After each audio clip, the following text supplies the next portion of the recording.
Welcome to the Short Funk Podcast. I'm Tom Barbalet. I've been talking for a little bit too long now, associated with a new podcast I'm going to launch, talking about, I don't know what I want to call it. I'm calling it post-politics. I think that's probably the easiest way to describe it, like future political systems and political alternatives to contemporary politics. And while the audio will be coming together for said podcast relatively swiftly, I'm still waiting for the graphic, which is holding me back associated with this. Got the Twitter account. Folks might be able to find the Twitter account if they're interested. And certainly, probably recording number 1 and recording number 2 will be done within the next couple of days. So I'm really looking forward to actually getting this podcast out because I've received a lot of feedback from a lot of folks saying that they're really looking forward to this thing. And quite frankly, I'm looking forward to this thing too. So stay tuned associated with that. One of the political groups that interests me currently, mainly because they are taking a very critical view associated with the Clinton legacy, let's just call it that, is Black Lives Matter. And what I'm finding here is quite interesting because Black Lives Matter, like there's a real Black Lives Matter, and then there's a group of folks that just create these Black Lives Matter protests, which aren't actually in any way affiliated with Black Lives Matter. Very curious. So the thing in Dallas where the sniper, notice I said sniper, for folks who caught that in the previous recording. Anyway, in Dallas where the sniper struck, or really the disgruntled army panty thief fellow, he was attacking a non-official Black Lives Matter protest. Like some of the journalists started hashtagging Black Lives Matter in their Twitter feed, and then it became a Black Lives Matter protest.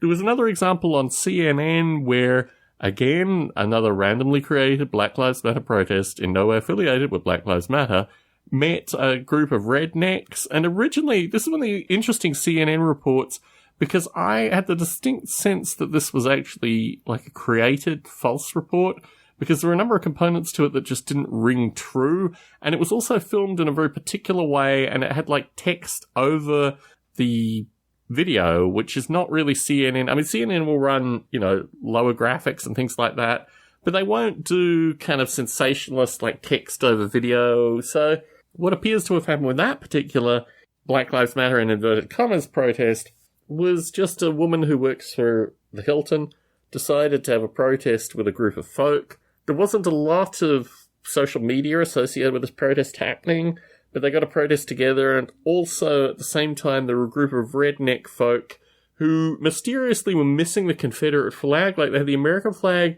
and the Texas flag, and normally when you see these kind of protests they have the Confederate flag as well. There was no Confederate flag present, which kind of rubbed me a little bit curiously. It didn't really look like the kind of protest that you normally see opposing a Black Lives Matter protest. And the Black Lives Matter folk were also, just a little bit too stylized. They didn't really look like, I don't know, the kind of Black Lives Matter folk that you tend to see affiliated with the real thing. So anyway, these folk came together and it was all wonderful, and CNN ran the story, and the story went viral, and everyone was happy at the end, and no one needed to change anything, and the police just continued doing what the police do, and everyone was happy. I don't really think that's actually the narrative associated with the real Black Lives Matter. So, in an endeavor with this new podcast, I wanted to make some initial outreaches to folks that were actually part of what I see as the kind of neo-Marxist Black Lives Matter movement that has criticism associated with the Clintons, really has a keen understanding associated with the industrial prison complex. And it turns out that a woman who I want to interview, associated with her Native American church rituals and, medicines and these kind of things. I've been wanting to do an interview with her for a few weeks now, couldn't get it together, and then this Black Lives Matter thing happened. So anyway, I contacted her, and she put me in contact with a group called White Allies of Black Lives Matter. Now, this was a particularly curious group because the first thing that they wanted me to do before I could even communicate with them was make a donation to them, and also make a donation to one of 10 black-run groups, and that would enable me to communicate with them. It's kind of a jumping in, for want of a better term, to see my affiliation associated with this. I don't pay to play in these circumstances. I donate to charities. I donate to a local community centre to get computers and internet for the kids there. Do a few things associated with donations. Less than I did last year. Donated heavily last year in order to defund the war machine. didn't quite work out that way. So anyway, I don't know what's going to happen associated with my communications with Black Lives Matter, but my interest is actually talking to people within Black Lives Matter, not white allies of Black Lives Matter, but actually like Black Lives Matter folk.